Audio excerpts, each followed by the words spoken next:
ఛత్తీస్గఢ్లోని దండకారణ్యం కాల్పుతో దద్దరిల్లింది. రక్తసిక్తమైంది. భద్రతా దళాల ఎదురు కాల్పుల్లో 36 మంది మావోయిస్టులు హతమయ్యారు. పెద్ద మొత్తంలో ఆటోమేటిక్ ఆయుధాలు స్వాధీనం చేసుకున్నట్లు పోలీసులు తెలిపారు. ఈ ఘటనతో మావోయిస్టులకు కోలుకోలేని దెబ్బ తగిలినట్లయింది. ఛత్తీస్గఢ్లో మావోయిస్టులకు మరో గట్టి దెబ్బ తగిలింది. నారాయణపూర్ దంతెవాడ సరిహద్దుల్లో జరిగిన ఎన్కౌంటర్లో 36 మంది మావోయిస్టులు హతమయ్యారు. అబూజ్మర్లో మావోయిస్టులు మకాం వేశారనే సమాచారంపై 2 రోజుల నుంచి district reserve guards special task force కలిసి గాలింపు కొనసాగించారు. ఈ క్రమంలో ఇవాళ మధ్యాహ్నం 1 గంట సమయంలో తుల్తిలి, నెందూర్ గ్రామాలకు సమీపంలో మావోయిస్టులు తారసపడ్డారు. వెంటనే నక్సల్స్ కాల్పులు ప్రారంభించగా బలగాలు ఎదురు కాల్పులు ప్రారంభించాయి. ఈ క్రమంలో ఇరు వర్గాల మధ్య భీకర ఎన్కౌంటర్ జరిగింది. చాలాసేపు ఇరుపక్షాల మధ్య కాల్పులు కొనసాగాయి.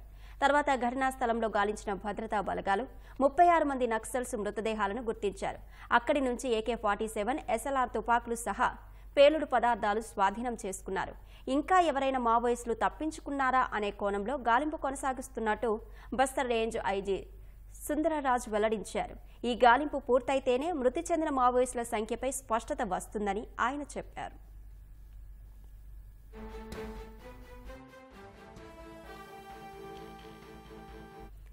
బస్తర్ ప్రాంతంలో అడపాదడపా ఎదురు కాల్పులు కొనసాగుతున్నట్లు ఐజీ సుందరరాజ్ తెలిపారు. ఈ ఏడాది ఇప్పటి వరకు ఈ ప్రాంతంలో 170 మందికి పైగా మావోయిస్టులు మృతి చెందినట్లు పోలీసులు పేర్కొంటున్నారు.